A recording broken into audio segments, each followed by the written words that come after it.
আসসালামু আলাইকুম রহমতুল্লাহি ওয়া বারাকাতুহু। আমার সমস্ত পুঁইশাকগুলা মরে গেছে, এই একটা পুঁইশাক শুধু জাগ্রত আছে। আর এই যে একটা পুঁইশাক দেখতে পাচ্ছ, এইটার হাল অবস্থা কি, এইটার হাল অবস্থাটা দেখাচ্ছি তোমাদেরকে। দেখো, বুঝছো, এটার হাল অবস্থাটা হচ্ছে এই।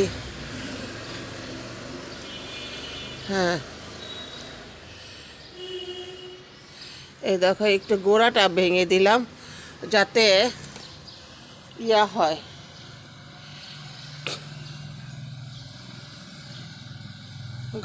আসলে গাছ অনেক গাছ লাগানো অনেক কঠিন। ওই যে দেখো, একটা আম গাছ আমার বাড়ির পাশে, অনেক আম ধরছে এই গাছটার মধ্যে।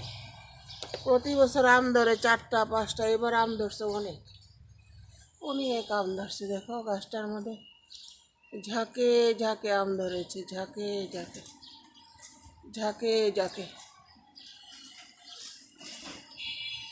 আচ্ছা, ঝাঁকে ঝাঁকে মেহেন্দি গাছটা অনেক,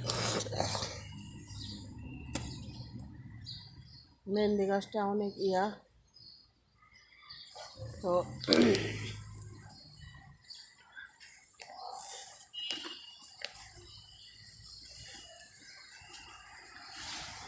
আর এই যে হচ্ছে আমার আগের গাছগুলা কেমন হয়ে গেছে, দেখছো কেমন হয়ে গেছে একদম।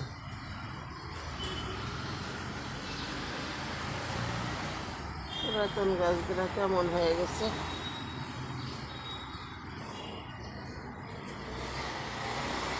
আসলে গাছপালা মাটি ছাড়া হয় না, এটাই সত্যি কথা। প্রত্যেকটা জিনিসে মাটির প্রয়োজন হয়। এই জন্যই আল্লাহ বলছে মিন তিন, মাটি দিয়ে আমি সব কিছু সৃষ্টি করছি, মানুষকে সৃষ্টি করছি, সব কিছুই মাটি দিয়ে সৃষ্টি করছি। আবার মলমূত্র এই মাটিতেই পড়ে, আবার সেই মাটিটা সার হয়, ওই মাটিতে আমরা জিনিস লাগাই, আবার ওইটাই আমরা খাই। এই জন্য দেখবেন প্রচলিত ভাষায় গ্রামের মা বোনেরা বলে, মুরব্বীরা বলে, তোর গু তুই নিজেই খাস, তোর গু তুই নিজেই খাস। কথাটা সত্য, আমার গু আমি নিজেই খাই, একবার 100% সত্য।